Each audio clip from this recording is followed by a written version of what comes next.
Welcome back. You're tuned into Inside Out here on CNBC-TV18. Well, as promised, there's another stock on our radar.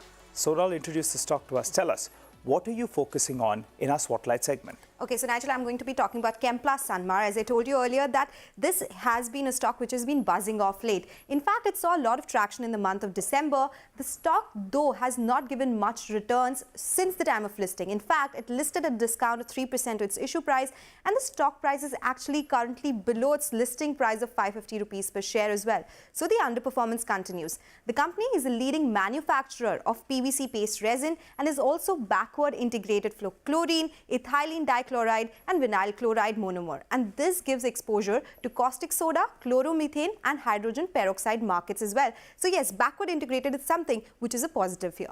Well, Sonal, so there are a lot of products that you spoke about. Give us a breakup. How much does each product contribute? And also, which industries are they catering to? Okay, so there are three segments and a lot of products. So let me break it down for you.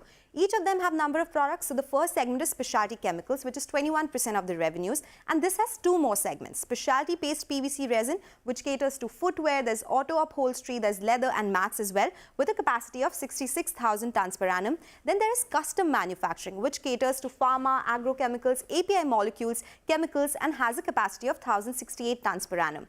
Then there is other chemicals, where they manufacture caustic soda, which is catering to paper, textile, chemicals with a capacity of 1,19,000 tons per annum, hydrogen peroxide, which caters to paper, pulp, textiles and has a capacity of 35,000 tons here.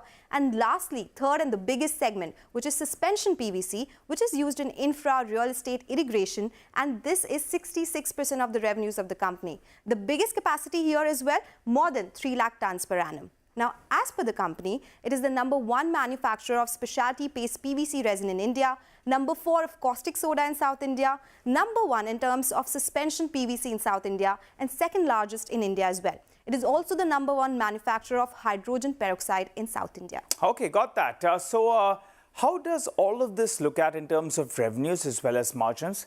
And you said the stock has underperformed. Something to do with the financials? Yes, it could be the reason why we have been seeing this underperformance, because revenues, they've continued to see an increase till FY22, and come FY23, the cycle saw a decline, and hence first half was not as motivating in terms of revenues. They came in at around 1,139 crore rupees. So commoditized nature makes it volatile, and this can be seen in margins as well. After hovering between 17 to 20%, in first half it came at 16.8%, and this is a fall from margin levels of 23% earlier. PAT 2 has been very volatile for the company. FY22 was strong, but first half not so much, and hence outlook will be keenly watched on this one. Okay, all right. So you said that in December, the stock did see some buying. So what's working for the company, and what could the possible risk as well be for the company? All right, so the company does have more capacity expansions in place, right?